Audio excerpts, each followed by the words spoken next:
Eu quero falar com você nesta noite, quero começar uma série, já que estamos iniciando o ano, sobre conselhos. Eu tenho engavetado alguns livros para escrever, e entre eles é o livro Conselhos, que está aí também engavetado junto com Betânia, junto com o caso de Betânia. Mas vai sair em nome do Senhor. Eu quero começar essa série esse ano, baseado nesses escritos. Eu quero hoje trazer para você 3 simples conselhos, simples, mas bíblicos. Provérbios 19, 20, diz assim: ouça conselhos e aceite instruções, e acabará sendo sábio. Ouça conselhos, aceite instruções, e acabará sendo sábio. Essa é a palavra de Deus. Meus queridos, das muitas memórias que a gente elabora durante toda a nossa vida, elas advêm da nossa infância. Muitas das coisas que a gente produz, que a gente diz, que a gente funciona, isso vem de memórias da nossa infância. E uma das memórias que eu tenho na minha vida, da minha infância, é a cena de papai sentado em nosso quintal, e os meus irmãos mais velhos à volta dele, e papai dando conselhos. Papai não foi um homem que galgou uma faculdade, uma universidade, um curso superior, mas ninguém enganava ele em matemática. Ele sabe fazer um cálculo rapidinho, de cabeça, decorou a tabuada. Nós temos que ir para o telefone para os cálculos, para saber. Papai, como meu sogro, era um homem que rapidamente ele elaborava um cálculo, já fazia, e era um homem sábio. E as memórias que eu tenho é ele com os meus irmãos e aconselhando os meus irmãos acerca da vida, acerca da importância da vida, com muitos conselhos. Quantos de nós, como eu, em algum momento da vida já não bateu cabeça, já não pereceu, por não ouvirmos pessoas sábias, por não acatarmos naquele momento um conselho que nós obtivemos por parte de um parente, de um marido, da esposa, do pai ou de uma pessoa sábia? Por conta de não termos escutado tais conselhos, nós já fizemos bobagem. Ou ao contrário, em algum momento nós ouvimos pessoas tolas ao longo da nossa vida, e essas pessoas, em vez de nos trazerem conselhos para a vida, para o bem, para o crescimento, para nos tornarmos pessoas melhores, esses conselhos nos atrapalharam. E quando eu lembro disso, eu me lembro de 1 Reis capítulo 12. Talvez você saiba essa história de um conselho mau. 1 Reis capítulo 12 é a história, não precisa abrir a Bíblia, só escute. 1 Reis capítulo 12 é a história de Roboão. Roboão é o neto de Davi, filho de Salomão. Então Salomão, Davi, Salomão, Roboão. Então o quarto rei de Israel, não é? O neto do grande rei Davi. Quando Davi está prestes a morrer, eu quero pregar, eu já preguei isso em outro momento, quero repetir essa mensagem. Quando Davi ele está prestes a morrer, ele chama seu filho Salomão e ele dá a ele conselhos acerca da vida e como ele deve proceder como próximo rei de Israel. É interessante que Salomão segue os conselhos do seu pai, se torna um grande rei, e aonde ele peca, é aonde ele não escuta, em algum momento, os conselhos do seu pai. Eu tenho a convicção de que Salomão, ao morrer, faz a mesma coisa com Roboão, o seu filho. Só que agora Roboão, no capítulo 12 de 1 Reis, ele está em Siquém, a cidade onde iria elegê-lo como o futuro rei de Israel. Ali seria a coroação de Roboão como próximo rei de Israel. Ali iria configurar que ele seria um rei legítimo. E quando Roboão, no capítulo 12 de 1 Reis, está em Siquém, com toda Israel reunida, os governantes, os príncipes, os anciões, as autoridades de Israel chegam para Roboão e dizem assim: já que você vai ser o próximo rei, já que você, Roboão, vai ser o próximo governante, seu pai, o rei Salomão, foi muito duro, foi um rei que cobrou muitos impostos, foi um rei que, sabe, pesou bastante os impostos e nos judiou. Quem sabe alivia as nossas cargas, quem sabe alivia um pouquinho as nossas cargas, sabe, esse jugo pesado sobre nós, e nós vamos servi-lo, nós vamos continuar servindo a você, como nós servíamos ao rei Davi e ao seu pai Salomão. Por favor, alivie as nossas cargas, pedem as autoridades de Israel. Quando o Roboão escuta essas palavras, ele diz assim: me deem 3 dias, vão para casa, me dê 3 dias, e eu vou pensar a respeito, eu vou pensar sobre o pedido que vocês estão me fazendo. E Roboão vai consultar os homens experientes que foram conselheiros de Salomão, e Roboão pergunta: o que eu faço com o pedido do povo? Eles me pediram para aliviar as cargas, para aliviar os impostos, ser um rei menos duro, menos pesado.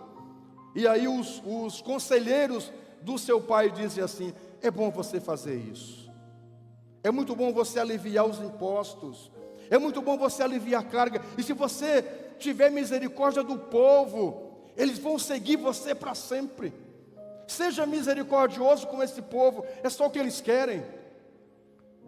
Roboão escuta os conselhos dos sábios, desses sábios anciãos, que eram os conselheiros de Salomão, e ele dá uma volta e vai procurar os jovens que cresceram com ele no palácio, os seus amigos da brincadeira, que agora eram pessoas de importância em Israel, e cresceram junto com Roboão. E aí Roboão pergunta: e vocês, meus amigos, qual é a opinião de vocês?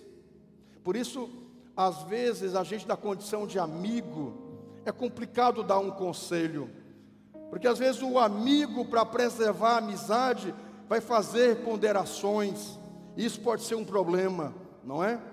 Porque ninguém gosta de ouvir um conselho que vai contra aquilo que eu quero, o meu gosto, o meu bel prazer. E às vezes, por questões de amizade, a gente deixa de falar algumas verdades, e isso se torna um problema para essa pessoa que precisava ouvir a verdade. Os amigos de Roboão dizem assim: sabe o que você faz? Você tem que ser pior do que Salomão. Você tem que ser pior do que Salomão. Se Salomão judiou do povo, faça mais ainda. Mostra que você tem autoridade. Mostra que você que manda aqui. Mostra que você é o manda-chuva.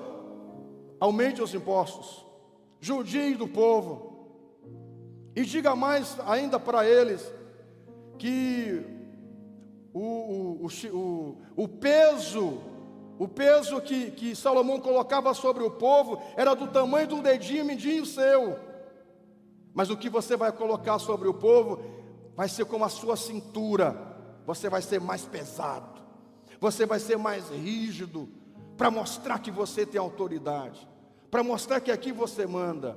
E diga mais: se Salomão chicoteava o povo com chicotes, o seu chicote vai ter ferros nas pontas.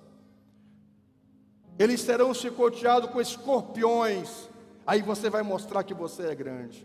3 dias depois, toda a congregação de Israel para ouvir a decisão do rei.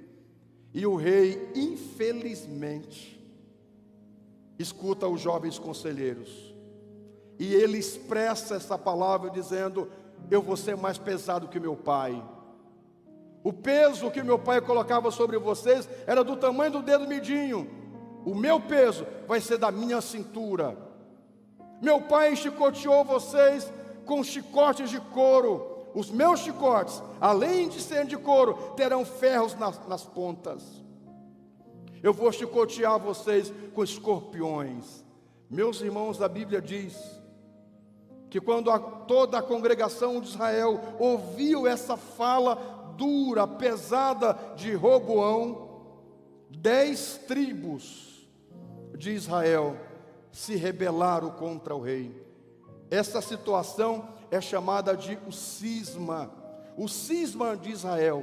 As 10 tribos do norte se rebelaram e disseram assim: é assim que você vai fazer? Nós não temos parte com Davi, nós não queremos saber de você como nosso rei. E as 10 tribos do norte se dividiram e formaram o reino do norte com capital em Samaria, e ficou o reino do sul com capital em Jerusalém. Nunca mais Israel se uniu, nunca mais, ao ponto de se tornarem 2 nações que até guerreavam entre si, irmãos, e nunca mais foram fortes, como foi no reinado de Davi e de Salomão, por conta de um conselho tolo, por conta de alguém ouvir e obedecer um conselho tolo.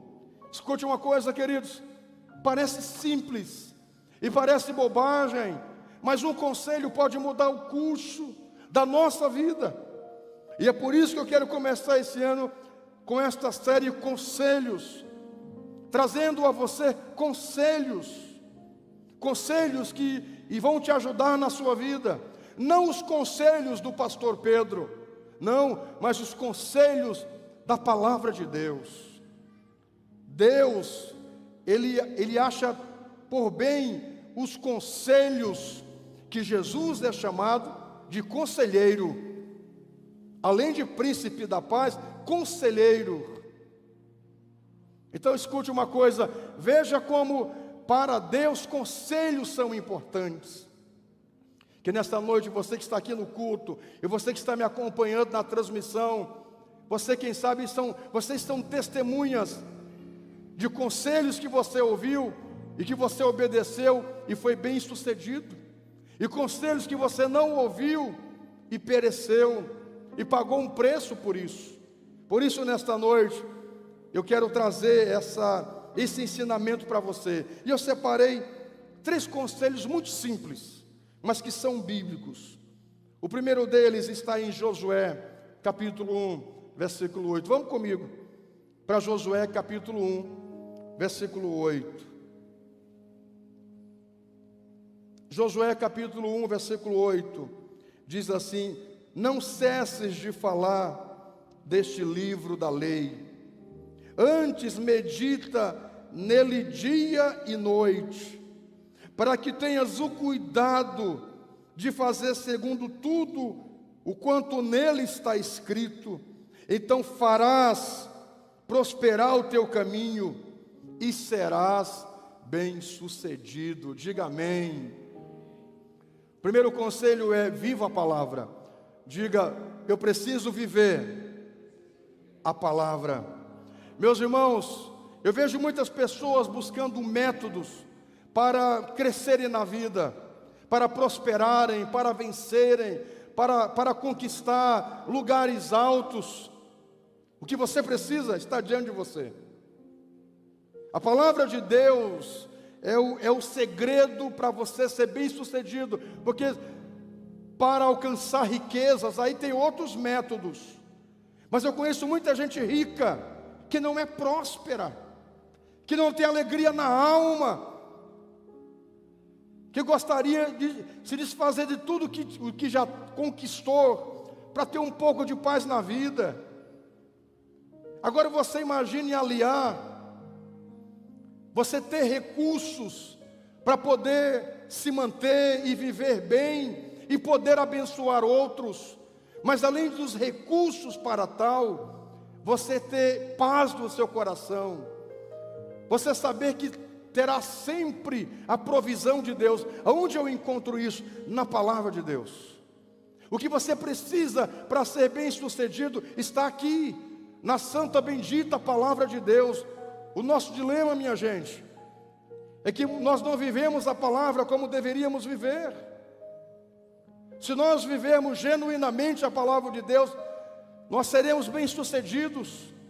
venceremos sempre, e se em algum momento nós perecermos, vai ser para um bem maior, vai ser para um acréscimo maior, porque a vida do cristão não é só vitória, vitória, vitória.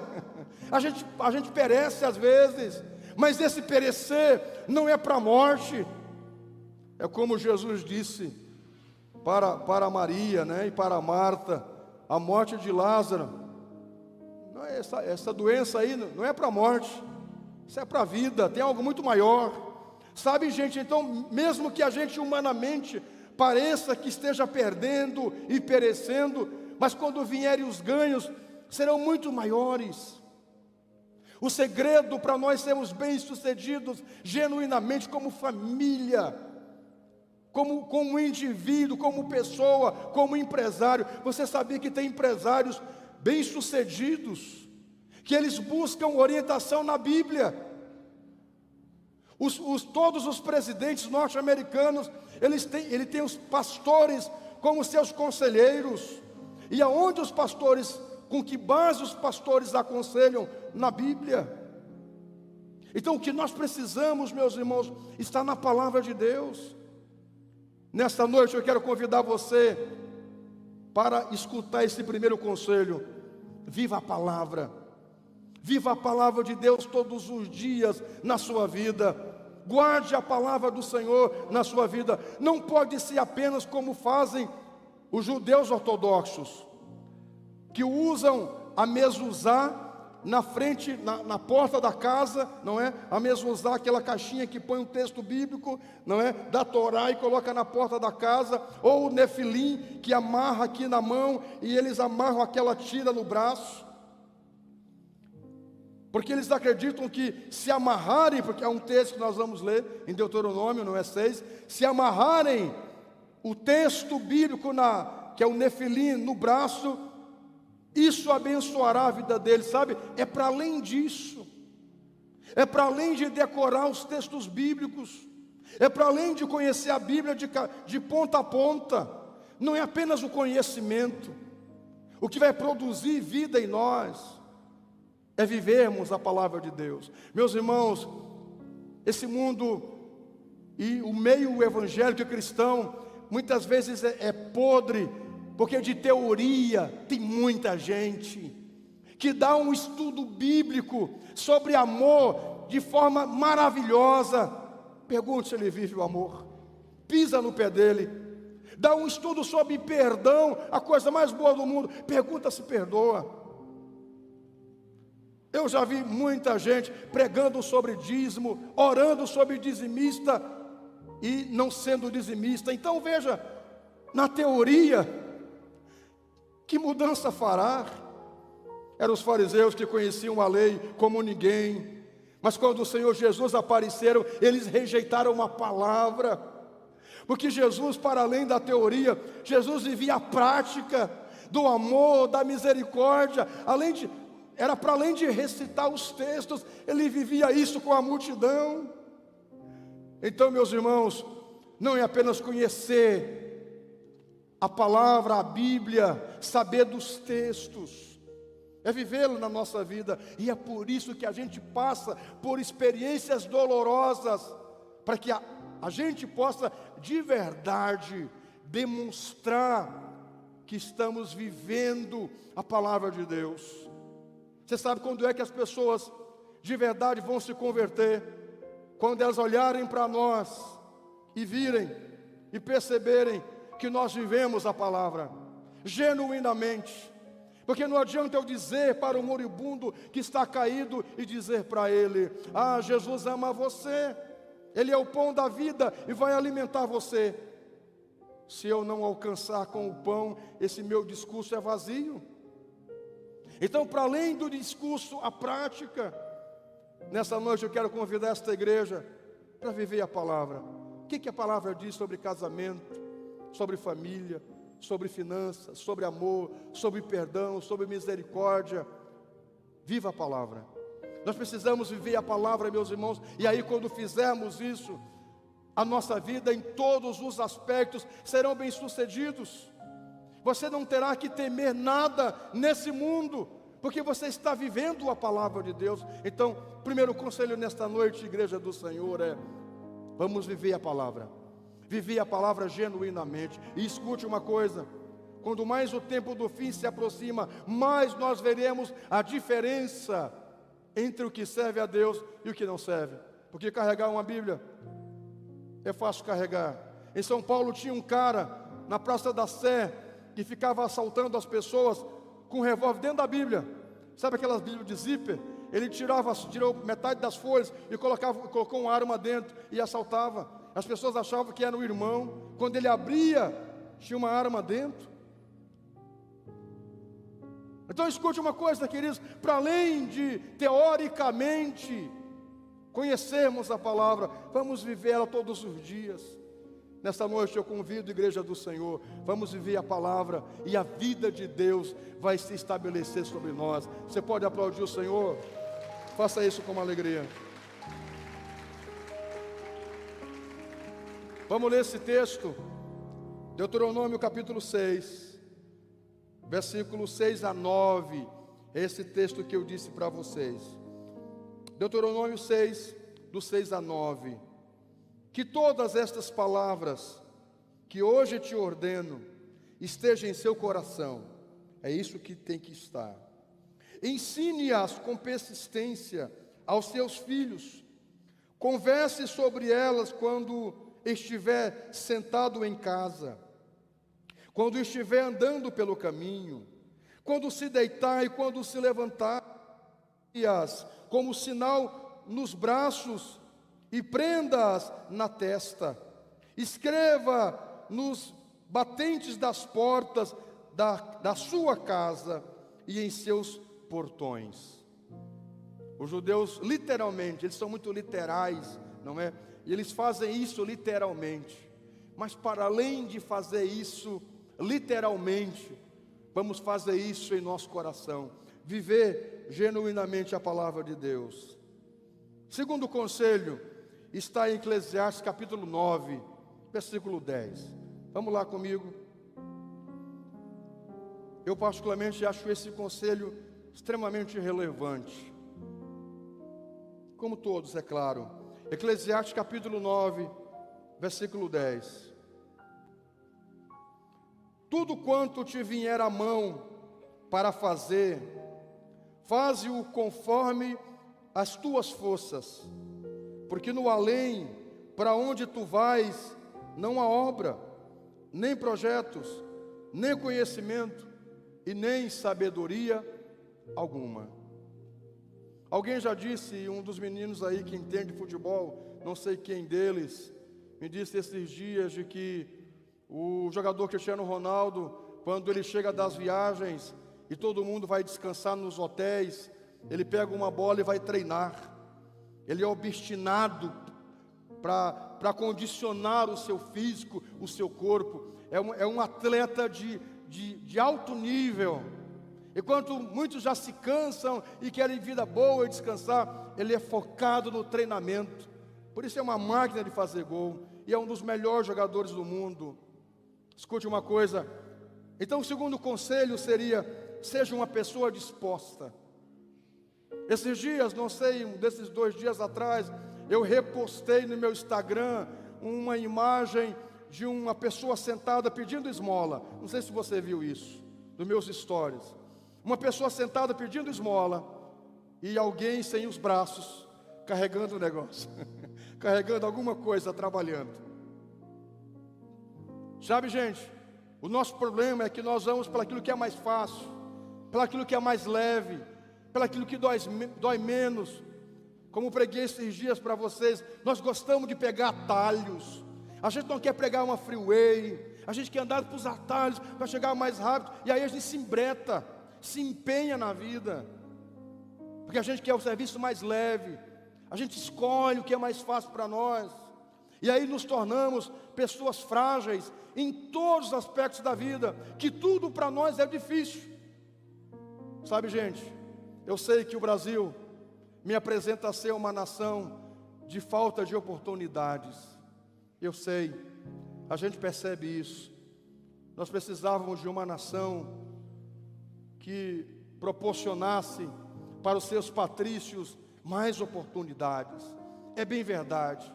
Mas enquanto a nação ainda não tem condições de providenciar mais recursos e oportunidades para os seus patrícios, com Deus é diferente. O sol está para o justo e para o injusto.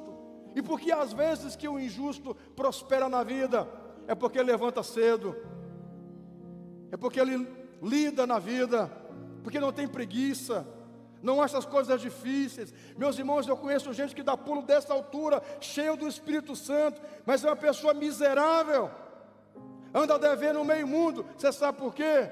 Porque falta disposição para vencer na vida. Fica à espera de Deus, fica à espera que Deus se mova, enquanto Ele não quer se mover. Fica à espera que os outros se movam em seu favor, enquanto Ele não vai lá e toma uma iniciativa. Esse é humano, para a gente usar dessa disposição. É bem verdade que o coronavírus afetou muita gente, mas as pessoas que, em meio a essa crise, muitas tiveram graça e disposição para se sobressair.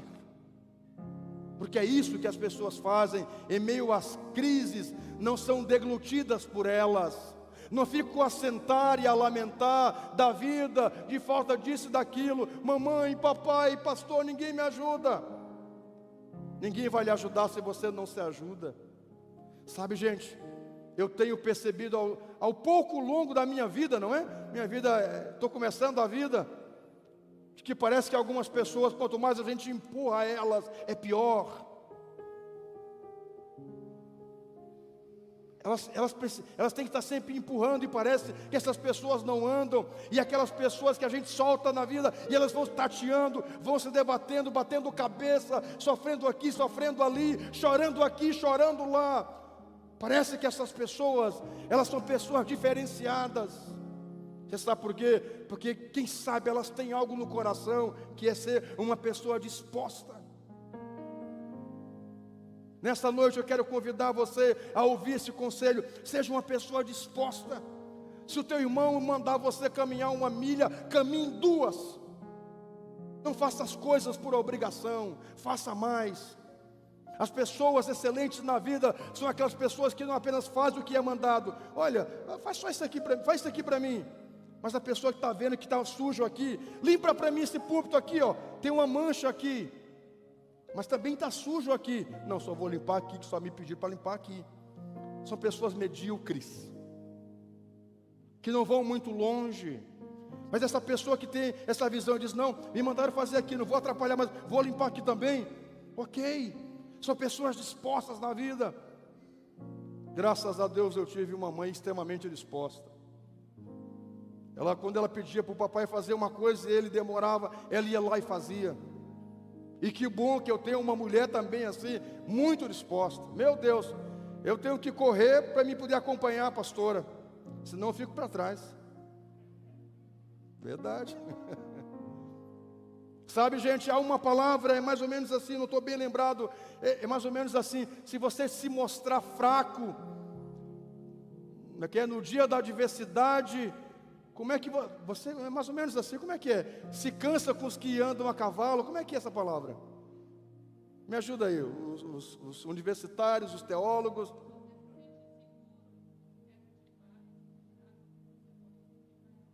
É mais ou menos assim, né? Isso mesmo. Se você, obrigado, pastora Fátima. Se você se sente cansado com os que vão a pé, imagine com aqueles que correm a cavalo. Sabe? É isso que eu estou dizendo. Tem pessoas, vamos lá, irmão. Meu Deus do céu. Misericórdia, irmão. Vamos lá, meus irmãos. Ai, minha dona. Pode ser verdade. Sabe, meus irmãos, uma coisa simples na vida, que a gente passa uma luta, a gente já morre. Imagine quando vier as coisas pesadas que a vida apresenta. Que essa igreja seja uma igreja que corre com os que andam a cavalos. Que vocês sejam guerreiros. a uma pregação que eu preguei há muitos anos atrás, quando vim de Israel, há 12 anos atrás, lembram? Dos gaditas. Lembram disso? Há 15 anos, dos gaditas. Eu preguei lá no quartel, né? Tá lá todos os milicos lá. Vocês são gaditas, eles cantariam assim. Vamos lá, vocês são do exército, gente, vamos lá. E eles agitando. O pastor Mauro que me convidou para pregar lá. Os homens da tribo de Dan eram homens que a feição deles eram como leões, ferozes, guerreiros. Os inimigos já batiam em retirada, porque não tinha tempo ruim. Meus irmãos, eu oro para que esta igreja levante homens e mulheres da tropa de elite, homens guerreiros, que a coisa aperta, não foge, vamos para a oração, vamos buscar Deus. Quando um sai da igreja, quando o outro sai, quando um fala mal, e verificar, será o que aconteceu porque o outro saiu, o que será? Você diz, não, vamos lá, vamos buscar Deus, não vamos parar não, gente, vamos ganhar almas. Por que vocês estão aí frouxos? Vamos firme. Tem que ser um povo assim, queridos. Era Pedro que estava preso, aprisionado. Enquanto Pedro estava preso, o pastor deles, o povo estava orando, buscando a Deus. Eu fico admirado, muitos aproveitaram a pandemia para se desviarem. É muita moleza, é muita fraqueza. Sabe, gente, que sejamos esse povo disposto. Vamos ganhar alma, vamos construir a igreja, vamos para cima. Não para, meu irmão, não para, minha irmã. Vamos firme, o que vier para você fazer, faça. Sabe, eu admiro esses homens e mulheres que em algum momento da vida precisaram trabalhar em 3 empregos. Tem história para contar. Eu admiro esses homens e mulheres que em meio às suas lutas familiares não ficava mendigando para os parentes, pedindo. Iam trabalhar em 3 empregos. Aqui tem gente assim, em 2 empregos. Não ficava à mercê das migalhas dos outros, para depois falarem mal da gente. Sabe, iam para cima. Trabalhar em 2 empregos, em 3 empregos. Sofreram, mas venceram. Tem história para contar. É desses homens que eu estou dizendo. É dessas mulheres que eu estou dizendo. Mulheres assim, homens assim, não tem tempo, sabe, para maleza, para ficar doente, porque tem um foco na vida. Sejam dispostos, queridos, sejam pessoas dispostas.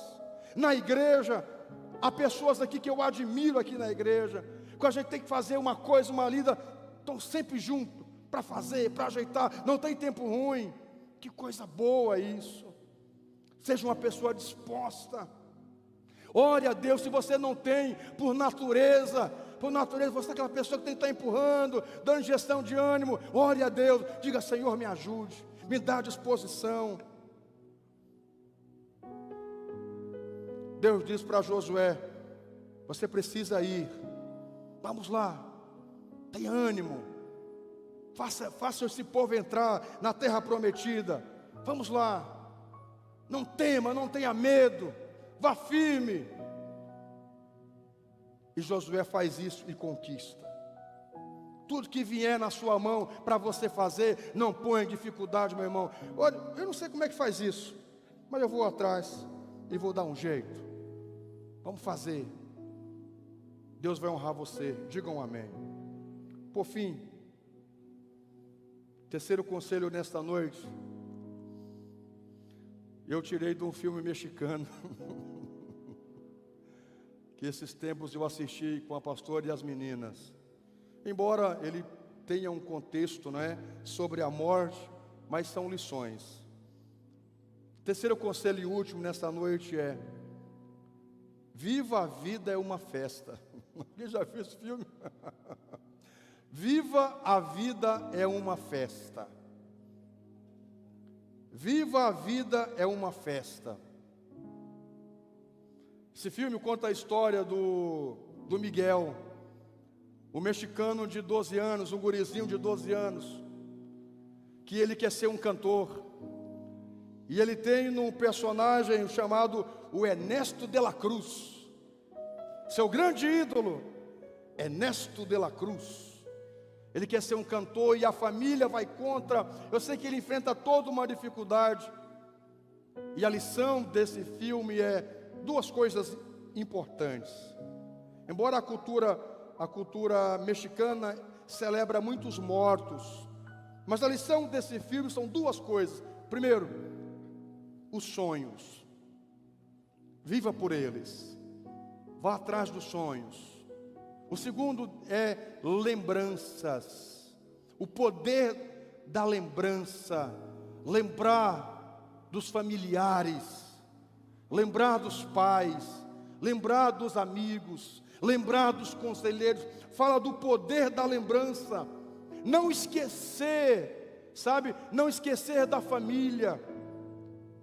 Não esquecer dos amigos. Não esquecer de onde saiu. Não quero aqui romantizar e dizer que a vida é tudo mil maravilhas. Mas é isso que eu acho bacana. É nesse mundo cheio de caos, você conseguir celebrar, você conseguir viver. Se você não leu ainda, leia Viktor Frankl, Em Busca de Sentido. Leia o livro, esse livro, Viktor Frankl, Em Busca de Sentido. Ele, no campo de concentração, toda a sua família foram mortos no campo de concentração. Só restou ele e a Anne Frank, a irmã dele. E ele diz que em meio ao campo de concentração, os nazistas tiraram tudo deles. Quando tiravam as roupas, quando cortavam o cabelo, quando tiravam as riquezas, quando trocavam o nome, tiravam tudo. Mas ele diz, eles não nos tiraram uma coisa, as lembranças. A lembrança que ele era um judeu, a lembrança de quem ele era, a quem ele pertencia. Isso é um poder extraordinário. Aqueles judeus que deixavam se levar pela situação, eles morriam com facilidade.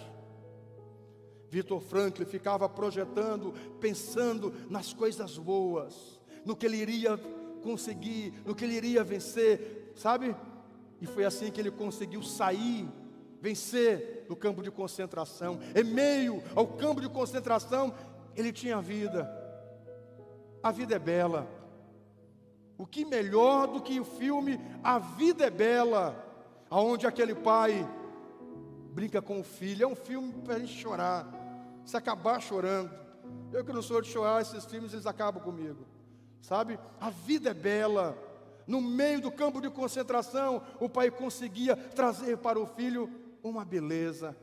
É isso, meus irmãos. A vida já é difícil, e às vezes muitos de nós colocamos ela mais pesada. Nós não somos uma igreja que quer colocar julgo em ninguém. É pecado isso, é pecado aquilo, sabe? Você tem um manual, está aqui. Para que colocar mais julgo? Tem igreja que tem chamado o RI, o regulamento interno, que diz a medida do cinto que o homem deve usar, a medida da gravata que o homem deve usar, o tamanho do salto que a irmã deve usar.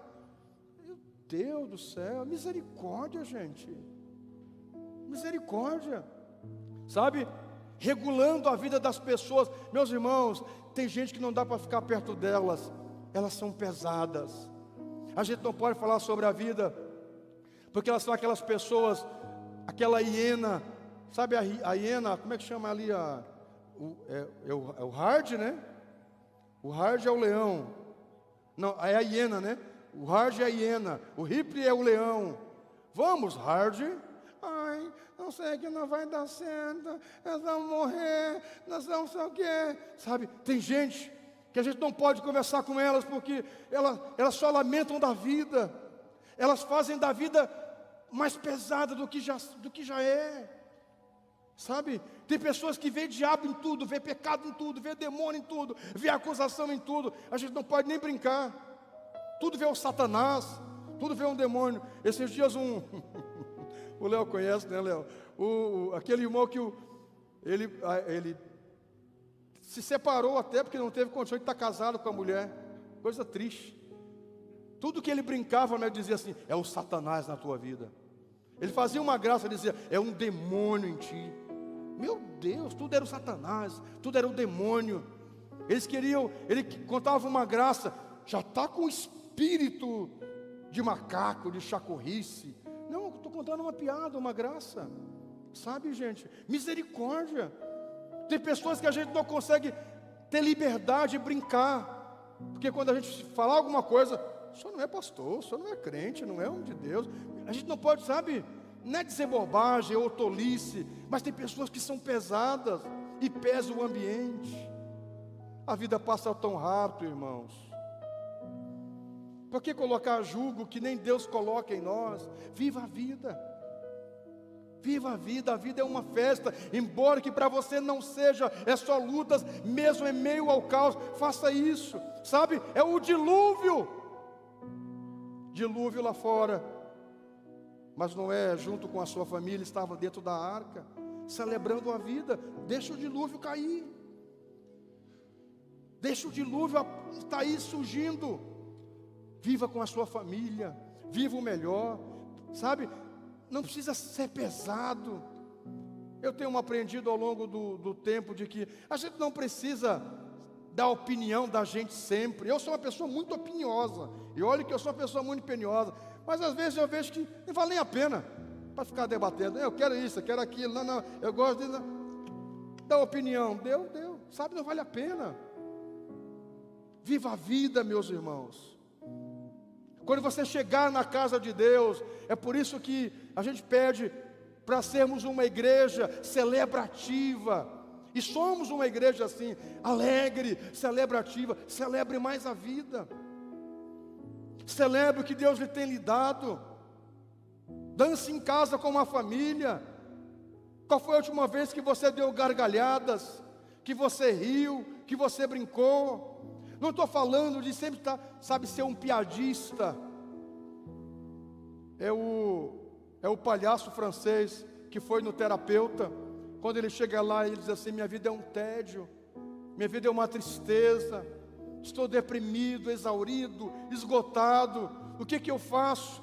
E o terapeuta diz: lá na esquina tem um teatro, e lá tem um palhaço. O cara é extraordinário. Ele faz muita graça.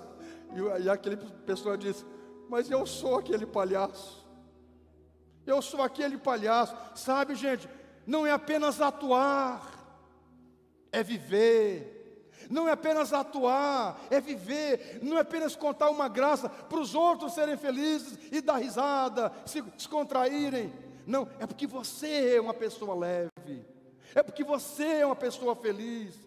Você não depende do outro para ser feliz. Você já é feliz. Você já é leve. Você não precisa que o outro faça você leve. Você já é leve. Coisa boa. Obrigado pelo apoio. Digam amém. Eu quero ler o texto onde fala desse item, desse terceiro conselho. Viva a vida é uma festa. Salmo 100, versículo 1 a 5. E eu quero pedir para o pessoal da dança, e é por isso que eu convidei ali o Candelabro Kids, não, como é que é, pastora Graça? Como é que é? Cadê o Jean com os meninos lá? Juvenil, né? Candelabro juvenil, é por isso que eu estou assim. Eu nunca tinha usado essa camiseta, por isso que eu estou hoje bem jovial, assim, ó. O que vocês acharam desse look, assim, ó, estiloso? É um ano depois que a pastora mandou fazer, design dela aí, não é? Muito bonita essa ideia. E aí eu convidei os meninos do Candelabro Juniores, é isso? Como é que é? Juvenil. Juniores não existe, né? Nós não temos juniores, é juvenil, não é? Candelabro juvenil. Primeiramente porque essa camiseta tem muitos textos bíblicos. E ela diz referência ao primeiro conselho: viva a palavra. Não só ter a palavra na camiseta, mas ter em nós a palavra. Não apenas a palavra tatuada, mas ter ela em nosso coração. Por isso eu coloquei essa camiseta. E depois também eu convidei eles para nós dançarmos. Você estava naquele culto que nós cantamos aquela música lá, como é que é? Como é o nome daquela música? Babilônia, como é que é? Babilônia, como é que é? Como é que é o nome daquela música? Vamos? Hã? Rios da Babilônia. Quem estava naquele culto? Eu lembro do irmão Busanelli, da esposa arrastando o pé ali. Eu lembro dele, eu tenho uma lembrança disso. Você lembra daquele culto que nós dançamos, cantamos, celebramos? Quem lembra? Quem estava naquele culto? Que bom. Eu quero convidá-los para nós. Vamos fazer uma oração agora. Eu quero convidar você para nós cantarmos uma canção. E nós vamos celebrar o Senhor. Já faz algum tempo que eu vejo a igreja, poucos irmãos se movimentam cantando. Você fica assim. Eu convidei o Calebão. O Caleb não vinha hoje de noite, ele cantou de manhã. Eu convidei, vem cá, Calebão. Eu convidei o Calebão para vir hoje. Pastora Graça, aquela voz, não é? Que enche o ambiente. Mas o Calebão parece aqueles puxadores de samba. Aí de Calebão, tu vai puxar o negócio hoje, Calebão. É contigo. Ah, pastor, assim eu sou me. O que é que tu disse? Hã? Eu achei que fosse pela unção. Eu digo, não, é pela unção. Mas tu é o cara que puxa o enredo. E eu quero convidar você nesse primeiro culto do ano, para nós celebrarmos ao Senhor. Celebrarmos ao Senhor. Porque passamos um ano de pandemia. Vamos enfrentar um pouco mais. Mas nós vamos passar celebrando ao Senhor. Porque um filho que vai obedecer reclamando e brigando é uma coisa. Mas um filho que vai feliz é outra coisa. A gente passar uma luta brigando com Deus, reclamando, lamentando é uma coisa. Mas passar uma luta louvando ao Senhor, isso é outra pregação. Aleluia. Glória a Deus. Obrigado, queridos. Vamos lá. Salmo 100, versículo 1 a 5. Vamos lá. Celebrai com júbilo ao Senhor todas as terras. Servi ao Senhor com alegria. Apresentai-vos diante dele com cântico. Sabei que o Senhor é Deus. Foi ele que nos fez e dele somos. Somos seu povo e rebanho do seu pastoreio. Entrai por suas portas com ações de graças, nos seus átrios com hinos de louvor. Rendei-lhe graças e bendizei seu nome, porque o Senhor é bom e a sua misericórdia dura para sempre, de geração em geração a sua fidelidade. Celebre, cante, dance, adore, louve, bendiga, enalteça, exalte ao Senhor em todo o tempo, em todo momento. Aleluia.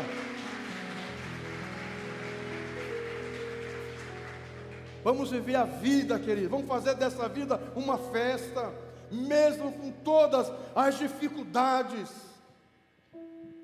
Deus se agrada disso. É o meu terceiro conselho. Se coloque em pé. Deixa eu fazer uma oração por você antes. Você que está em casa, assistindo esse culto, eu convido você a arrastar o sofá e a celebrar o Senhor comigo. Vamos orar antes ao Senhor. Vamos adorar Ele por um momento, orando. Amado Senhor, nós entregamos essa palavra nas Tuas mãos, que é Tua, que produza vida em nós, que possamos viver a palavra todos os dias da nossa vida, que sejamos pessoas dispostas, Pai, nos dá ânimo, nos dá coragem, nos dá vigor, nos dá força para vencer o que está diante de nós, Pai, e que possamos fazer desta vida uma festa, mesmo em meio ao caos, à adversidade. Nós não estamos só, o Senhor está conosco. Que o Senhor possa inundar o coração desse homem e desta mulher de alegria.